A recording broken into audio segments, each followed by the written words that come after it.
Mahakama Kuu ya Masijala Ndogo ya Kigoma imeahirisha hadi Julai 8, 2026 usikilizwaji wa kesi ya kupinga matokeo ya uchaguzi inayomkabili mbunge wa jimbo la Kigoma mjini Clayton Revocatus Chipando maarufu kama Baba Levo, baada ya leo kusikiliza ushahidi wa shahidi wa kwanza kutoka upande wa walalamikaji. Kwa majina naitwa wakili Msasa, nikishirikiana na wakili Daniel Rumenyera. Tunamtetea Clayton Revocatus Chipando kwenye kesi ya uchaguzi ambayo inamkabili. Na kwa leo tulikuja mahakamani kwa ajili ya usikilizwaji wa shauri la msingi la uchaguzi. Na kwa bahati nzuri kwamba tumeweza kusikiliza leo shahidi mmoja ambaye ametoa ushahidi wake, na tumeweza kumuuliza maswali ya dodoso mengi tu kadiri ilivyokuwa inawezekana. Na baada ya kumuuliza maswali ya dodoso, baadaye kesi iliweza kuahirishwa kwa ajili ya kuendelea na usikilizwaji. Kwa hiyo mahakama imepanga usikilizwaji utaendelea tarehe 8 ya mwezi wa 7, 2026 kwa mashahidi wengine ambao upande wa walalamikaji imepanga kuwaleta, kwa sababu wana jumla ya mashahidi 16.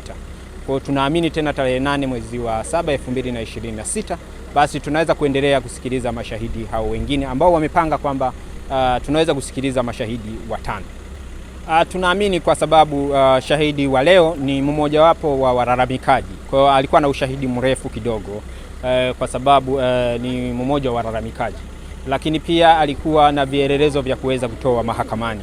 Kwa hiyo kutokana na usikilizwaji wake, kutokana na maswali yaliyoulizwa ya dodoso, kutokana na mapingamizi ya vielelezo ambavyo alikuwa anaomba kuvitoa pale mahakamani, kutokana sasa na mheshimiwa jaji kuanza kuandika uamuzi na ruling na vitu gani, ndio maana imechukua muda mrefu. Kwa hiyo tunaamini kwa mashahidi wengine ambao watakuja kutoa ushahidi, kwa asilimia kubwa hakuna mashahidi wengine ambao wanakuja kutoa baadhi ya vielelezo kwenye kesi yao. Kwa hiyo tunaamini kwamba tunaweza tukaenda kwa spidi ya ile ambayo inatakikana ya kuhakikisha kwamba haki inatendeka. Asante. Kwa majina naitwa John Seka, mimi ni wakili wa walalamikaji katika kesi ya uchaguzi iliyoko hapa Kigoma, ambapo walalamikaji 4 ambao ni wateja wangu wanalalamikia namna ambavyo uchaguzi wa kumchagua Clayton Revocatus Chipando anajulikana kama Baba Levo kuwa mbunge. Sasa leo ndio tumeanza siku ya kwanza ya usikilizwaji, na tulikuwa na shahidi mmoja ambaye ni mmoja wa walalamikaji, na yeye ametoa ushahidi wake na kumaliza. Shauri hili limeahirishwa mpaka tarehe 8 mwezi wa 7 saa 3 asubuhi, ambapo tutaendelea na usikilizaji wa mashahidi. Tunatarajia siku hiyo tutakuwa na mashahidi zaidi ya mmoja watakaotoa ushahidi wa namna ambavyo uchaguzi huu uliendeshwa, na tunatarajia wataweka misingi ya namna gani au nini kilitokea katika mchakato mzima wa uchaguzi uliomweka madarakani Bwana Clayton Revocatus Chipando au maarufu Baba Levo.